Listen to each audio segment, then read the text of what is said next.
Welcome once more into my cellar. I got something so cool to talk about. I'm saving it till the end. I am so chuffed over this. It's one of the best game designs I've seen in at least 30 years. But that comes later. First, the comments. I love waking up on Saturday, leaving the wife to sleep in peace, brewing myself a cup, and retreating to the basement to watch these. Thanks for keeping up. You may scoff. It's a highlight of my week and appreciate it. I do not scoff, and I thank you for being a faithful watcher. Many people have told me the same thing. That's what they look forward to on Saturday morning, which is why Jim does his best to make sure they're out there and available when you wake up and brew that cup. On the subject of terrain as an enemy, I 100% agree. I think a lot of the tables in Kim Mohan's Wilderness Survival Guide hit the mark when you realize that the most precious resources in both wilderness and dungeons is time. What torches are to dungeons, rations, and well-regulated body heat are to the wilderness. As an attempt, whether successful or not, at foraging, gathering wood, fishing, etc., need to move the clock, they burn up phases and turns. Yeah, time's often overlooked. As I've said in the past, I really like doing outdoor stuff. And for that reason, I think more people should give it a try, simply because it's not your average dungeon crawl when you're out hacking your way through a jungle. When I wrote the Snake Riders of the Arredondo, I gave them a choice of working their way up a long overgrown trail full of lianas and creepers and trees and crap, or building a raft and pulling up the river on a more direct route. Well, both places featured hazards. The jungle was more about the carnivorous apes that had overrun most of the island. And the river was all about the nasty things that lived in and alongside the river. They almost always chose the river, and I was always grateful they did, because it's not enough to just have giant toads or frogs or giant caiman or stuff like that, but I like to have strangler vines living on the cliffs above the river where they camped, and occasionally a strangler vine would droop on down and grab somebody. But that's just me. It's just another way to keep the party on their toes. Strangler vines. I've always liked the idea of wilderness stat block, something with the same kind of brevity as a monster stat block. My half-baked idea that mostly seems to work was to just write a bunch of traits, random encounter tables, and points of interest on a 3x5 card for a region defined by its dominant terrain and call it a day. People take exception to it, but I also like selecting monsters for an area whose rough hit die count match its danger level, much like monsters on certain dungeon floors. Outliers appearing on a 2 and 12 on a 2d6 roll. As the players move through the wilderness, the overall danger of adjacent areas goes up or down by a factor of 1 or 2, not unlike the board game Dungeon. Hey, if it works for you, do it. If your players aren't too happy with it, well, not to put too fine a point on it, but it's your wilderness. Now, if they've got legitimate reasons, like it's lethally overpowered and whatever, well then perhaps you need to look at your terrain. Perhaps. I'm not saying it is. I'll talk more about this at the end on this thing I'm so chuffed about.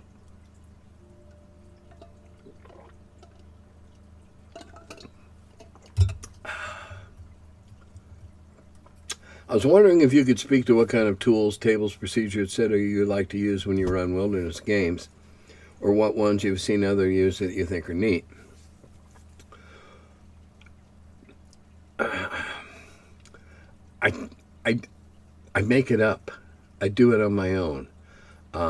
When I set out to write an adventure, one big overarching thought in my mind is how likely are there to be things wandering around that they could stumble into? How likely is this? How likely is that? I don't. If I have a special need, I'll create a table, like I did for the giant polar bears in what was the name of it? It was an adventure I wrote that had some mind-controlled giant polar bears, and I wrote up a table and chart for what would happen if one of them got a hold of a player character and hugged. The old bear hug. And so I made up a chart.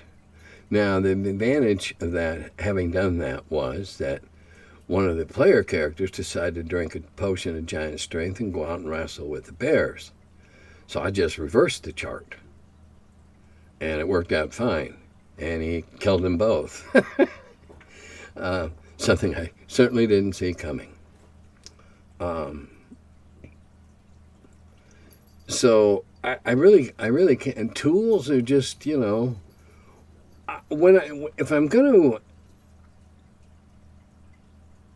do a wilderness game, I'm gonna determine what biome I'm gonna do it in. Is it gonna be the jungle? Is it gonna be the plains? Is it gonna be a coastal thing?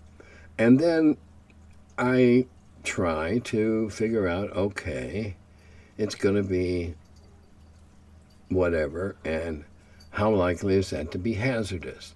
What kind of creatures might find that a good place to live and therefore take exception to you trekking through it? There could also be overarching considerations with the Arredondo in the second adventure. When you're going up trying to wipe them out, they have prepared, planned defenses that I wrote out in advance. If this happens, they'll do that. And I try to cover as many of the possibles as I can, but I can't think of them all in advance. But if I have thought out a few, if I get one that's thrown at me that I hadn't foreseen, well, at least I have something to fall back on how I might handle it.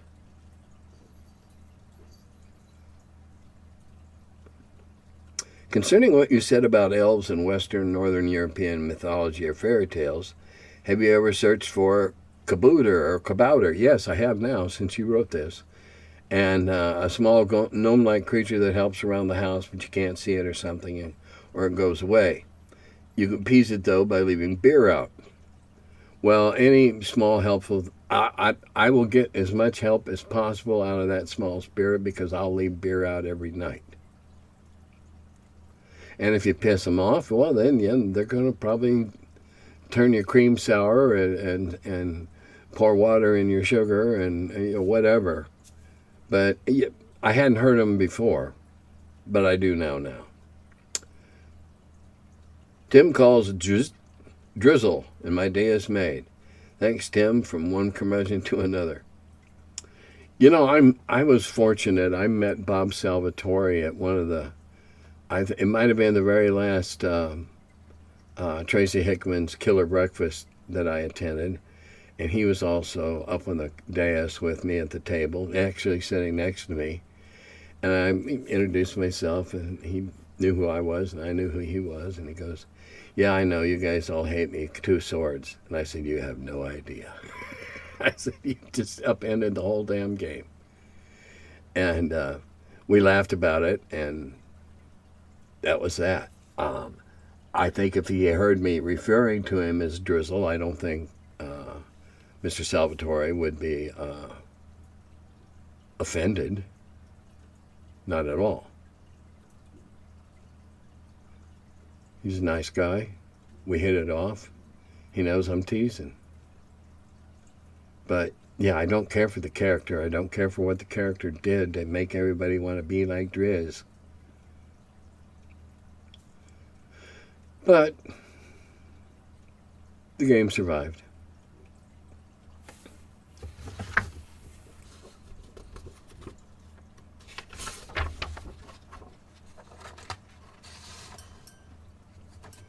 There was a pirate game called Pirates of the Caribbean. Has small cardboard ships and even smaller dice. In the game, you start off at the base and you go out to find buried treasure and return, but the others try to take it away.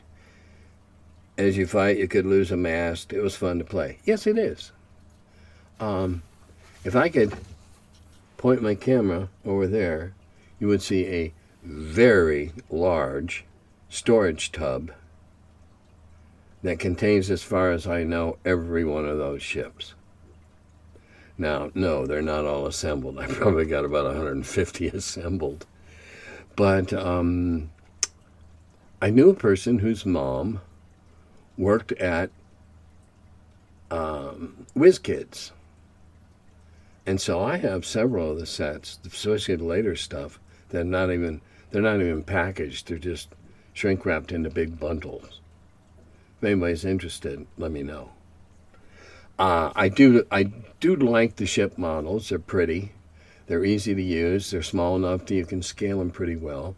One year at I think it was a Gamehole Con, I wrote a set of rules using these ships and most of these mechanics, and everybody was trying to get to the lagoon and bring up the loot, and so it was a four-way fight, finagle, make and break promises, whatever. And it was a lot of, I had a lot of fun running it. They seemed to have a lot of fun playing it.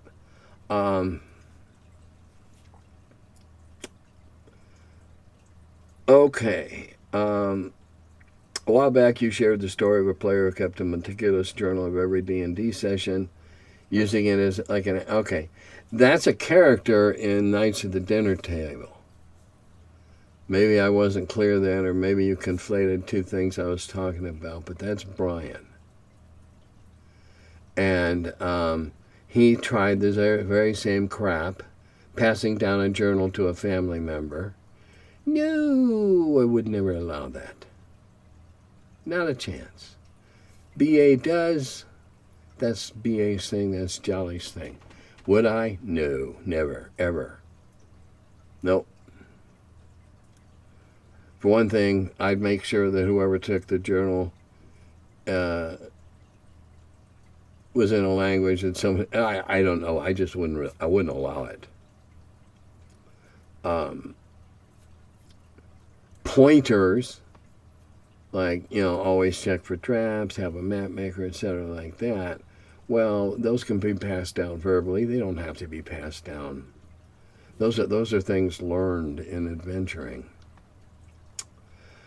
Okay, in regard to environmental effects, just rewatch The Good, the Bad, and the Ugly the night prior, and groups can certainly take a few pointers from the old spaghetti westerns and the other old movies. The hero survives the ordeal while the henchmen do not. Tuco drags Blondie across the desert, which would kill any henchman, while Blondie survives due to plenty of plot armor. Hit points. While some role-playing would be required, a poorly equipped party that challenges harsh terrain could be an enjoyable break from near-constant smashing of bad guys. No monsters needed, just a constant fear of running out of the few sources of food and water they can call upon while utterly lost would be enough. Higher-level parties would be further challenged to constant attacking from biting insects, where appropriate, or vicious storms. Yeah, let's face it, weather as a whole is just about as unfriendly as it is friendly, depending upon where you live, of course. But, yeah, plan. If you're going to go out, you better. What I've settled on for rolling stats is roll 2d6 and add 6. Okay, works. Same result. You just make sure you get A6. I'm fine with that. I'm fine with that. And I prefer to roll stats in order as opposed to rolling up 6 values and assigning them the ability of the player's choice. Absolutely. I do not allow swapping. You roll strength. You roll da-da, da-da, da-da, da-da, da-da. In order. That's what you got. That's who you are. That's what you are. That's the spirit of the old game.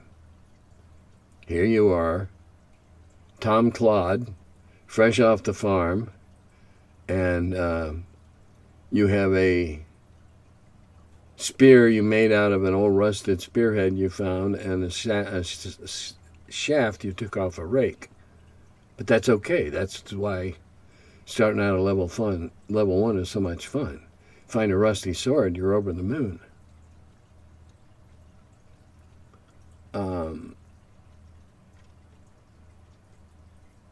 I always felt that was the right way to do it.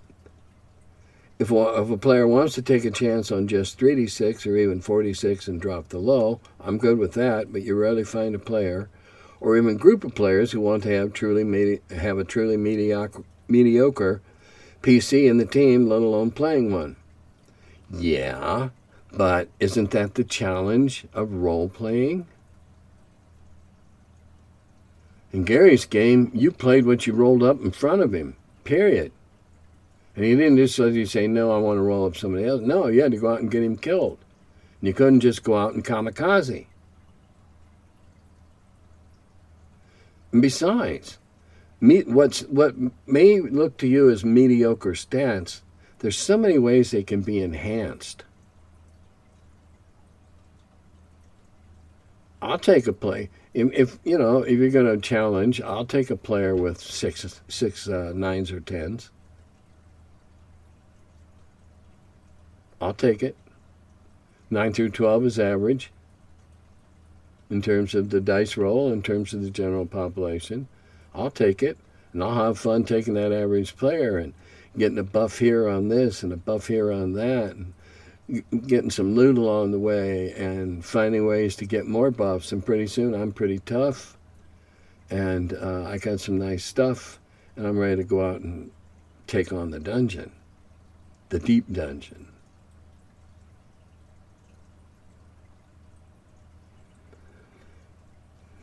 As the other thing, assigning values to stats. I personally like to have the dice determine what class I play. But most folks these days come to the table already knowing what class they want to play, and so want to build that character to suit. Yeah, I know, and that's a shame. When I get the opportunity to do a beginner group, I don't listen to what they want to be. When they sit down at the table, they roll up their stats. And then, okay, what do you think you're suited to play? Well, the guy with subpar strength and really high wisdom is probably not going to want to be a fighter because he's weak. So he's going to be something else. Maybe he's got a good wisdom, a good constitution, a decent intelligence. Make a great cleric. Doesn't have to be strong to be a cleric. Create what the dice give you, and you'll have a hell of a lot more fun. I'm telling you, minor victories seem like major triumphs when you're fighting and adventuring from a position of what you perceive to be disadvantage. Playing to your stats with intelligence and wisdom is simply not really possible in that you can't play to a 17 intelligence. You don't get the advantages, but you could do stupid things and play to a 7. Or like the player in my game that has a 5 intelligence and 8 wisdom, he does dumb stuff like blows apart a pretty horn or just opens random doors. The tough part is the 18 intelligent PC. I give the player hints for puzzles or say he knows such and such a piece of obscure knowledge that might help the party. But that takes out some of the fun of the player solving puzzles. How could you help other players run a very intelligent, How can I help players run a very intelligent character? And a reply to that from someone else was maybe being able to cast more spells, speak more languages, get more XP. 18 intelligent gets what, 10% more? Maybe that's all there is. Okay, maybe it is. If somebody's see, I live with percentile dice. I live with them. That's the motor, that's the axis, that's the wheel and the axle of my game. So, I'm going to try and pick a lock.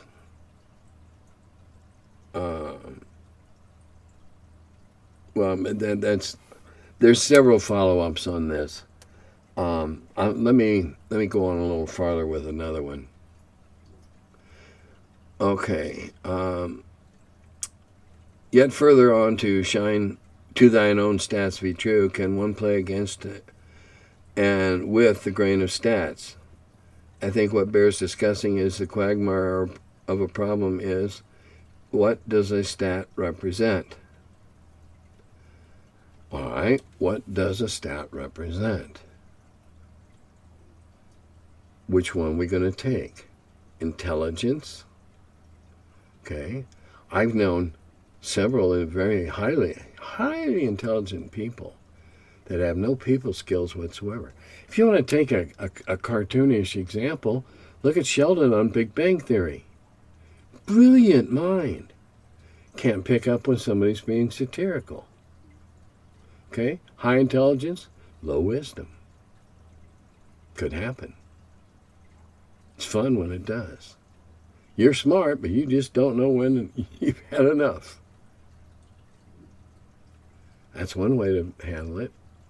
Dodge around with it. Play against the grain? No. I think I could find ways to discourage that. You know, quit doing dumb stuff. Punishment.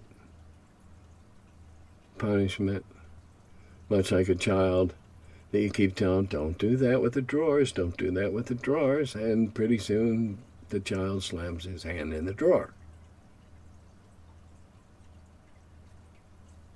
It's one way. Do stupid shit, stupid stuff happens. That's another. With the grain, you have to play with the grain. And if you don't have quite enough, you gotta bicker and kibitz a little bit with the DM. You know, if you're a point or two short of, oh no, I know this. No, I don't think you do. But, you know, and that's part of the fun. It is to me. The give and take between the player and the DM on why they should or shouldn't be able to do something, or why something should or should not have happened. That's part of the game.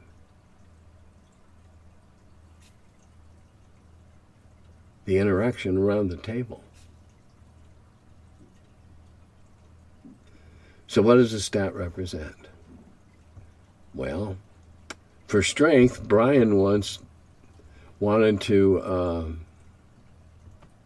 say that strength equaled pounds you could lift. So if you had a 10 strength, you could lift 100 pounds. And if you had an 18, you could lift 180. That's a deadlift. And I think I might have put something in either Strategic Review or Early Dragon to that effect, as just a means of, hey, no, this isn't what it has to be, but in terms of what does this mean, okay, take that. And at the time, I probably could have gotten, well, if I was doing leg lifts, I could have gotten a much higher score than if I was doing deadlifts. But that's one way to play to the stats. No, you're not strong enough. No, it's too heavy. You're burdened. You know, when you're really strong, your encumbrance isn't as minor as it might be if you were a weakling. You know, if you got an 8 strength, you can carry a hell of a lot of gold trying to get away from anybody, or even carry it, period, before you get tired out.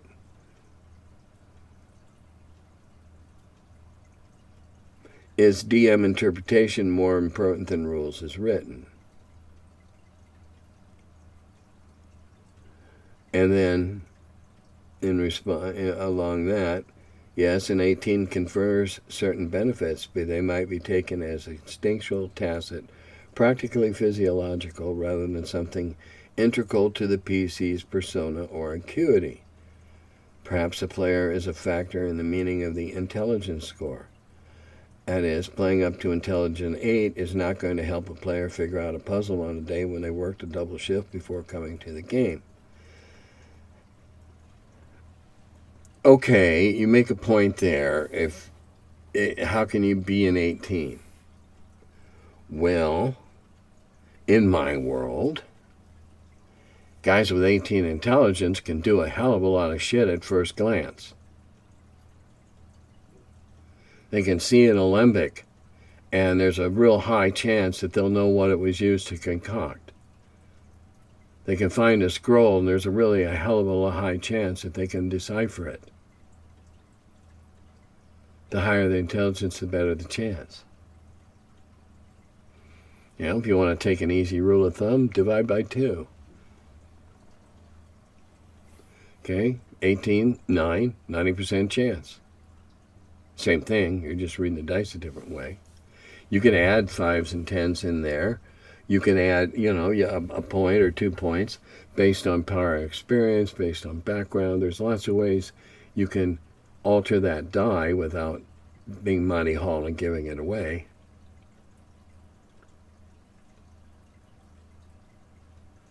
The stats are tricky. Yeah, I'll grant you, stats are tricky. And it's up to DM and in conjunction with his players to figure out just what it means to them. Because I don't play with skills and crap like that. If somebody, we're doing something and there's a 9-foot gap in the ledge, you know, ahead of them, and somebody says, okay, I'm going to try and vault over it, then I'm going to look at their strength, I'm going to look at their dex, maybe consider their constitution, and figure, okay, you got an 85% chance of pulling that off. Give me a 20. They roll, they made it or they didn't.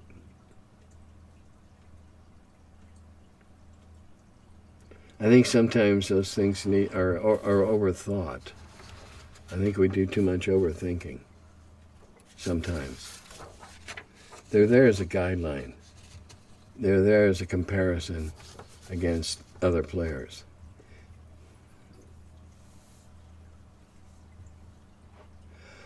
All right, here's an opinion. If DMs take stats and rules as written, perhaps attempting to force players to conform to the raw concepts, rules as written, they may well be making a rod for their own back.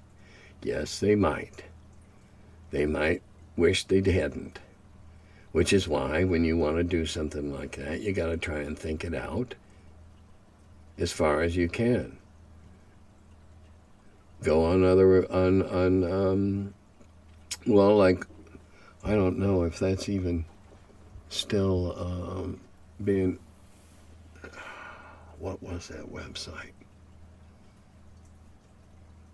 Oh, anyway, you go on a thread where they're talking about them and see what other people think, and when you find something that you feel like, yeah, that resonates, then okay, do it. And if it doesn't work out, you can change it. You know, if you want to get really ludicrous and you want to change something radical, you can just say that a comet, you know, the Earth, the planet passed through the tail of a comet, and this is the way something works now. Happened to everybody. Works for me. For the sake of argument, what is intelligence? Is it IQ? Is it expertise in math? Or is it many things, some of which pertain to a particular person but not others, though each in their own way may be presented as intelligent? Well, okay, I didn't take enough psych classes in college to be real firm here on this. But, there's a lot of people, IQ is intelligence quotient. It's not a measure of how much of their intelligence they actually use. I've known a lot of really high IQ people do some really stupid shit.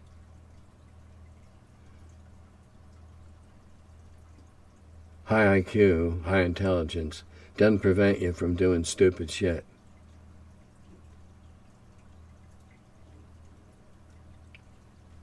What is it exactly? Oh, it's smarts, aptitude, ability, knack. It's a facility. Perhaps it's with words, perhaps it's with numbers, perhaps it's with angles and being an architect. It's all those things and none. Again, the 6 stats are a guideline as to how you ought to play your character. If you get somebody with a high intelligence, 15, 16, 17, well then play smart. Don't play dumb.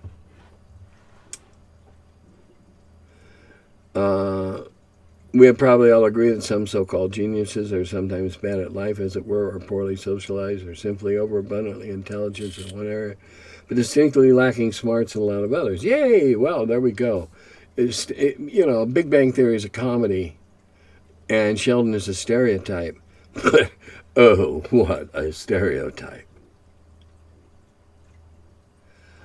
I spent some time in classrooms dealing with individuals of differing IQs and abilities and skills. And there's too many exceptions to make any rules, any hard and fast rules. Perhaps lockpicking in a non-skills-based OSD&D game could be instructive. Dex is a factor for successful lockpicking actions, yes, but if they're highly intelligent, I'd also give them another point or two for what they've picked up over time. If they've never ever seen it before, yeah, straight up. But if it's of a type that, if it's a 17th trap chest this guy's found, he's probably getting pretty damn good at them.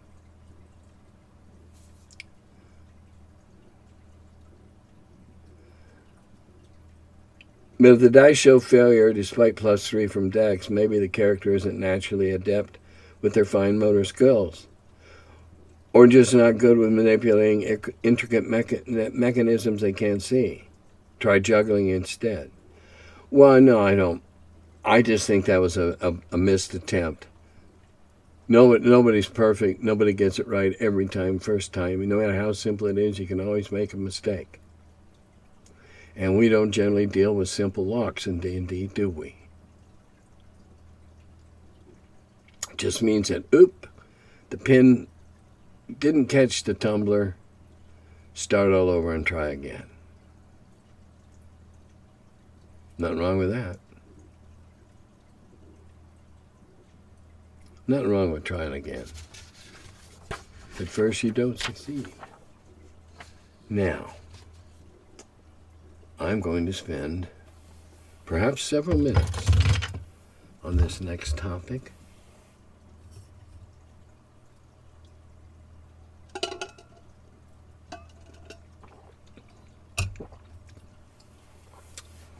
I've always been interested in pre-Columbian culture in North America and Central America. It's just been an interest of mine ever since I was young. And I've been fascinated by it. A couple, 3, 4, 5. Anyway, a while back, I started writing an adventure where the players were going to go through two funny stones on either side of the trail, and they were going to travel in space and time, and find themselves in Mesoamerica during the period of time, the demise, the final collapse of the Mayans and the rise of the Aztecs. Because I thought, wow, fish out of water, fish out of time, that type of thing, and we could have a lot of fun with it. Change all their weapons to whatever's, all swords become MACUAHUITLs. I don't pronounce all the syllables, all the letters. MACUAHUITLs. Their gems and gold were changed into sacks, small sacks of rare feathers, cocoa beans, which, anyway, fish out of water. I thought it would be fun to run into Aztec scouting parties, and anyway, my friend Jim got me a book.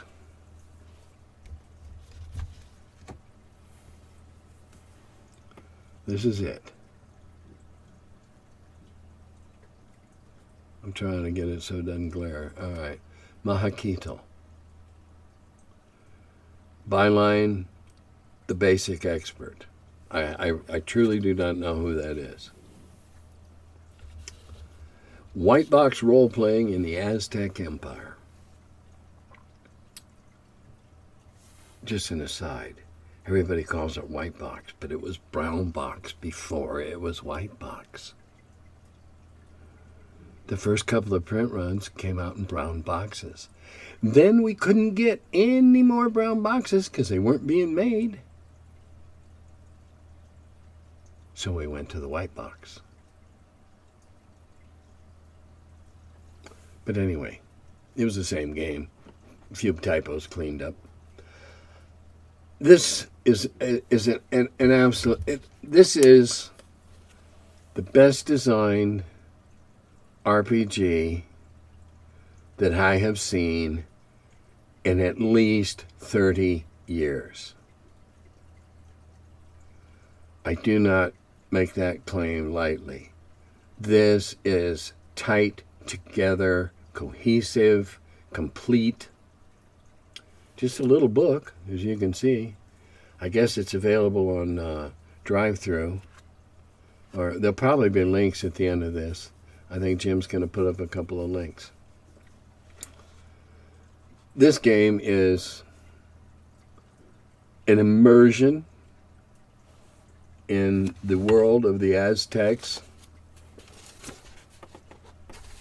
and the culture and the society and everything else there, and it's all in this book. You don't have to know a lot about the period of time because it's here. Reading this book, and I've done a lot of research in this area, and this guy has done every bit as much as I have. Every bit as much, if not more. I wasn't looking, I couldn't find a single, well, what about? Well, wait a minute. Couldn't find a single one, because I'd go to the wonderful index in the back, look up what I was looking for. Oh, yeah, okay, boom. Go back to where I was and continue going. I spent a day and a half reading this book from cover to cover. Now, I don't mean 36 hours, but I spent a day and a half reading this. I haven't done that to a new game forever. It's that good. It's that well thought out. It's demanding, both on the players and the DMs. It's got concepts in there that are absolutely revolutionary. There's not much underground stuff in the Aztec world. But if you play the wilderness as the dungeon, it makes all the sense in the world. And it's a heck of a fun game. combat, armor, all that stuff's there. However, there's something interesting in that there's also a way to fight to disable your opponent so that you could take him back as a prisoner. Everything about a player character's advancement is based on status points. You get status points for doing certain things.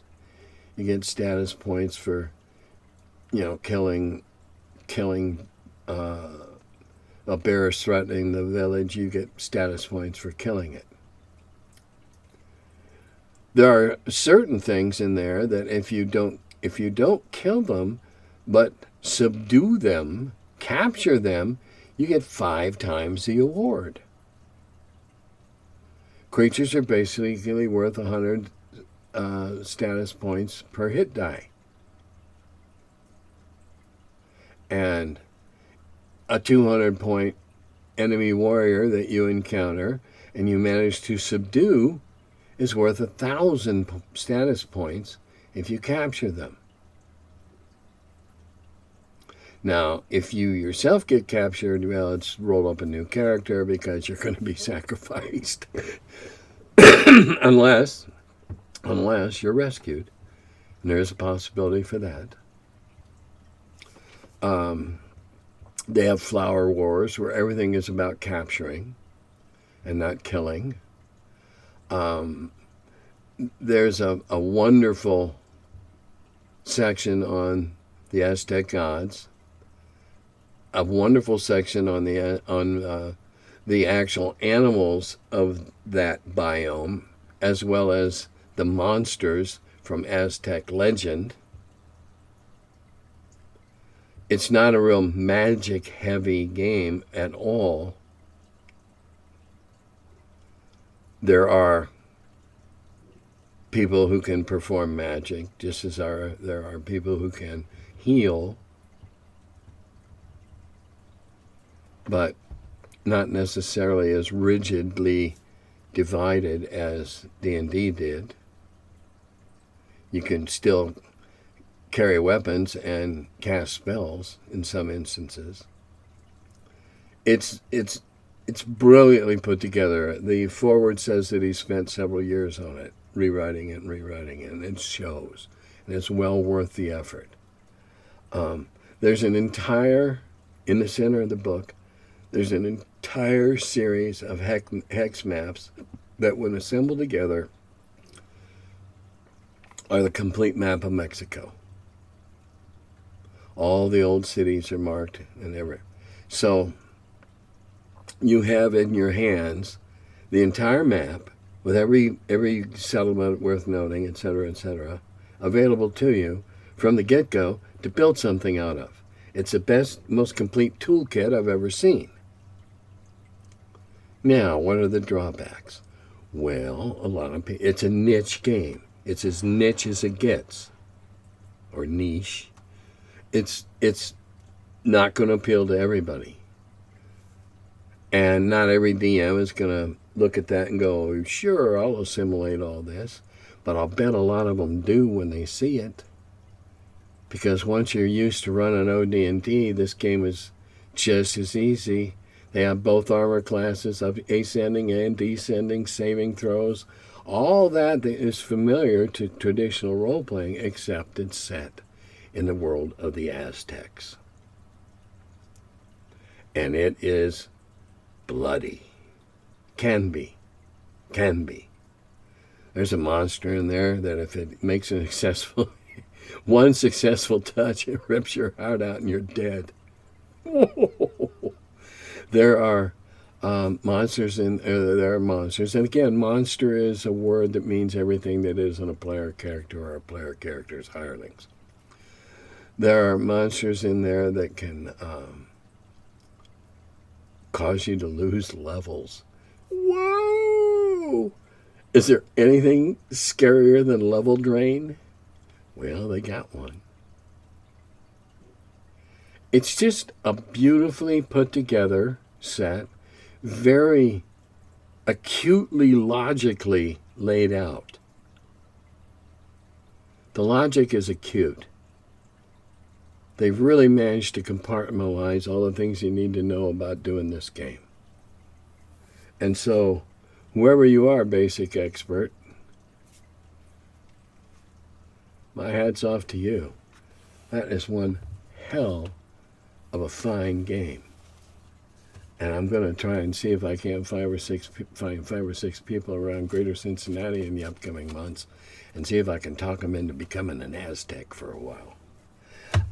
Another thing about the game that we kind of poo-poo and slough off in regular D&D is time.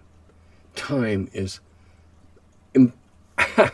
There's a new way to kill a character off in Generation.